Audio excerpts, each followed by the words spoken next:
Shalom,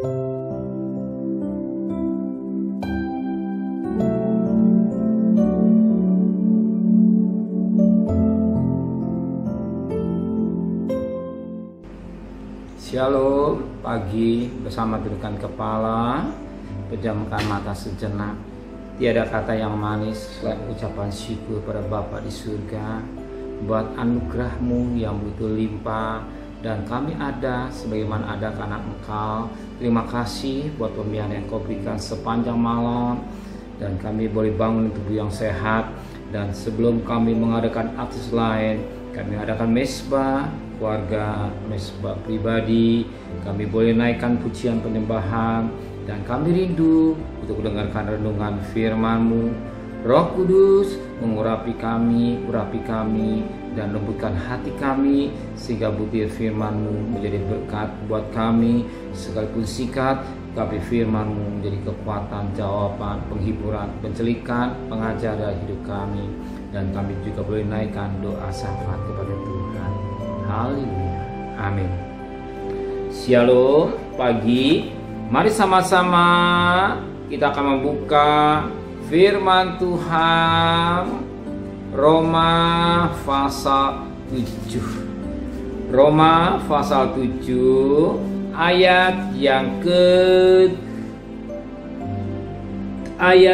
ke-13 sampai ayat ke-26. Roma pasal 7 ayat 13 sampai ayat 26. Perjuangan hukum Taurat dan dosa. Jika demikian, adakah yang baik itu menjadi kematian bagiku? Sekali-sekali tidak. Tapi supaya nyata bahwa ia ada dosa, maka dosa mempergunakan yang baik untuk mendatangkan kematian bagiku, supaya oleh perintah itu dosa lebih nyata lagi keadaannya sebagai dosa. Sebab kita tahu bahwa hukum Taurat adalah rohani, tapi aku bersifat daging, terjual di bawah kuasa dosa. Sebab apa yang aku perbuat aku tidak tahu, karena bukan apa yang aku kehendaki yang aku perbuat, tetapi apa yang aku benci itulah yang aku perbuat. Jadi jika aku perbuat apa yang tidak aku kehendaki, aku menyetujui bahwa hukum Taurat itu baik. Kalau demikian, bukan aku lagi yang memperbuatnya, tapi dosa yang ada dalam aku. Sebab aku tahu bahwa di dalam aku, yaitu di dalam aku sebagai manusia, tidak ada sesuatu yang baik. Sebab kehendak memang ada dalam aku, tetapi bukan hal berbuat apa yang baik. Sebab bukan apa yang aku kehendaki, yaitu yang baik yang aku perbuat, melainkan apa yang tidak aku kehendaki, yaitu yang jahat yang aku perbuat.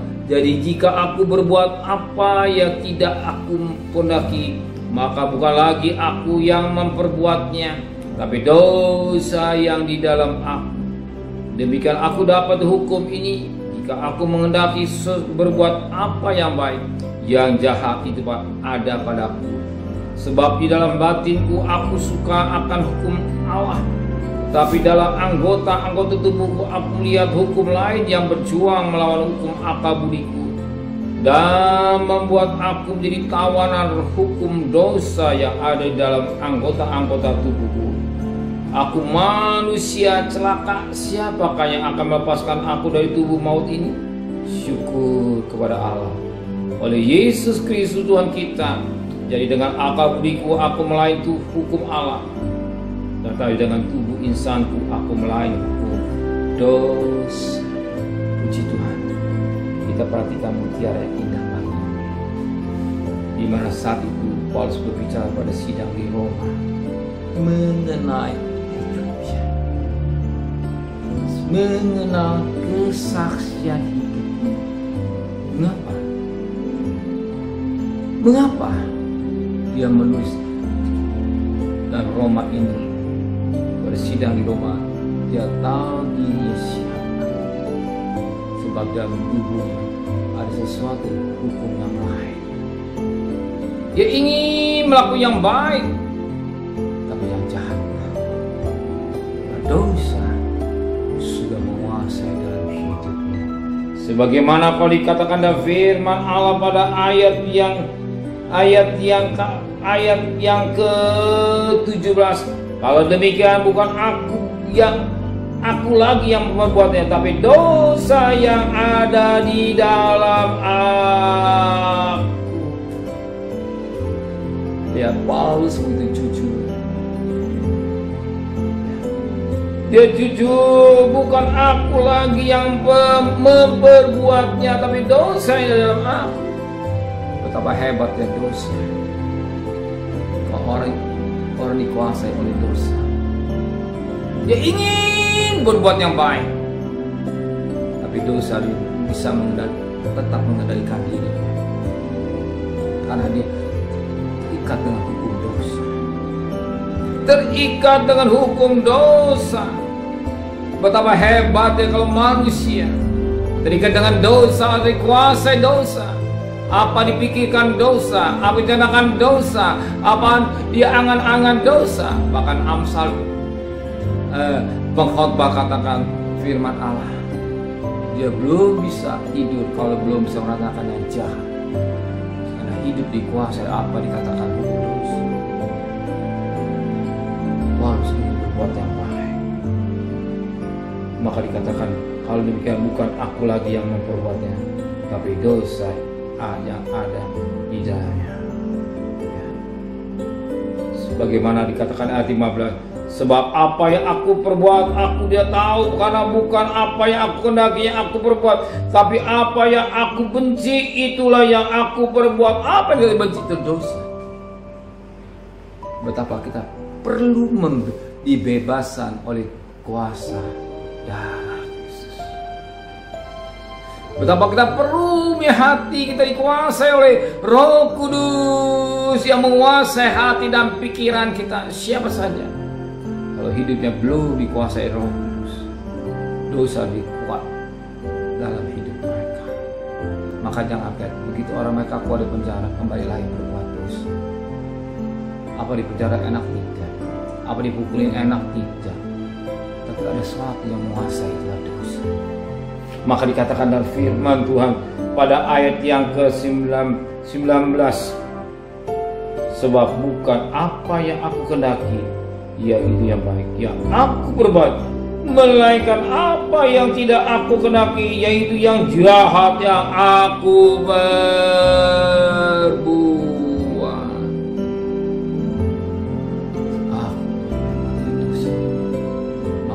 Perlu mohon pelepasan daripada Tuhan.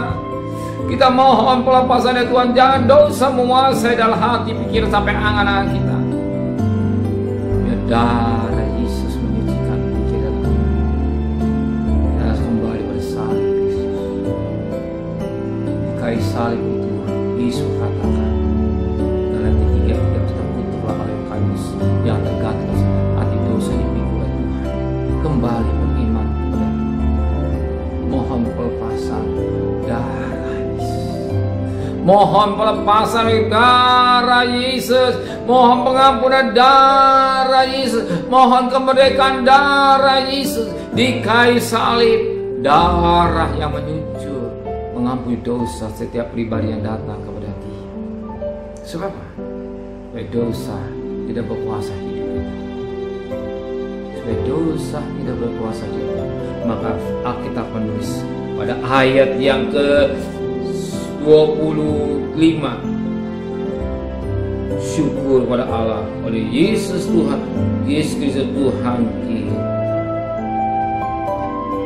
Oleh karena Yesus Kristus Dia sanggup melepaskan kita dari dosa. Sebagaimana ayat ke-24, aku manusia celaka, siapakah yang melepaskan aku dari maut ini? Hanya Yesus. Dosa menuju pada maut, dosa menuju neraka. Maka Roma 6 ayat 23, upah dosa neraka. Kasih karunia Tuhan hidup kekal. Betapa penting kita mau hidup dosa. Cari Tuhan, cari Tuhan, utamakan Tuhan dalam hidup saudara, selalu mengadakan aktivitas lain bagi hari saudara yang sangat diberkati. Cari Tuhan, utamakan Tuhan dulu. Supaya kita utamakan mencari Tuhan yang berkarya di hidup kita. Supaya Tuhan menyertai dan hidup langkah kita, perbuatan kita, angan-angan kita, cita-cita kita. Dan dosa tidak berkuasa dalam hidup kita. Hiduplah kekudusan. Yang lain-lain soal dosa menuju bertentangan. Tapi kasih karunia hidup yang kekal. Kita tahu hidup ini berapa tahun sudah jalan. Sudah berapa tahun ini kedatangan Tuhan secara pribadi, secara global saya tidak tahu. Tanda-tanda zaman sudah jelas. Betapa kita hidup dengan kekudusan. Betapa penting kita menjaga hidup dengan kekudusan.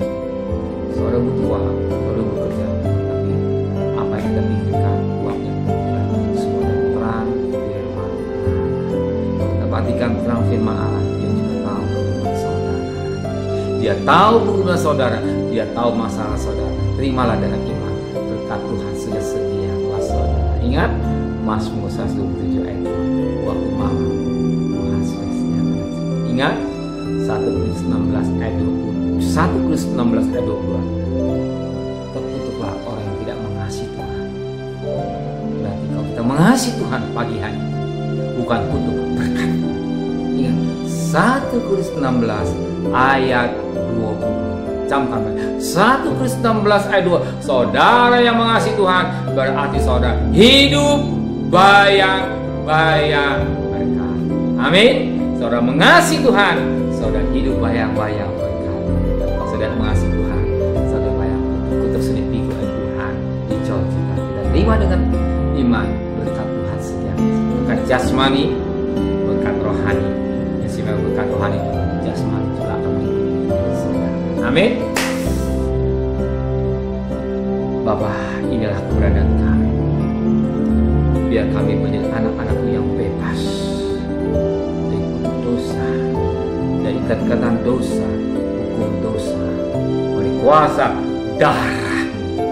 darah yang tertumpah di Golgota, darah yang mengucur di Golgota, darah yang menyucikan hati, pikiran sampai anak kami, supaya dosa tidak menguasai dalam hati kami, pikiran kami, rencana kami semua dan terang firman Allah. Terima kasih Bapa. Sebentar kami akan bekerja, berdagang, sekolah, kuliah. Kami percaya Kau sudah siapkan berkat buat kami. Terima kasih Bapa. Kembalikan besok pagi dalam tubuh yang sehat dengan tidak kurang satu apapun juga. Berkati Bapak Presiden, Wakil Presiden, para Menteri, para Gubernur, para Bupati, para Wali Kota, para Camat, para Lurah, para RW, para RT, para medis, para lawan, para TNI, para Polri, mereka-mereka yang dipercayakan dan budak mereka, biarlah mereka melakukan tugas-tugas yang dipercayakan. Pemerintah dan wakil Allah yang melaksanakan dengan takut kepada Tuhan, dan ekonomi negara kami tetap diberkati Tuhan, dan tahun politik ini kami tetap negara kami tetap diberkati Tuhan. Sekalipun suasana panas, tapi Tuhan memberikan Tuhan bertumbuh karena Tuhan yang siapkan berkat. Sebagaimana Yeremia 17 ayat 8, ketika air akan air masih ada kehidupan dan berbuah, saya percaya kami Allah yang diberkati Tuhan. Terima kasih Bapak di surga. Saudara terkasih, terimalah berkat nikmat dari Allah Bapa, cinta kasih sayang dari Tuhan Yesus Kristus, dan berkat Roh Kudus dari saudara hari ini sampai Maranatha Tuhan Yesus yang cinta Dia akan. Amin.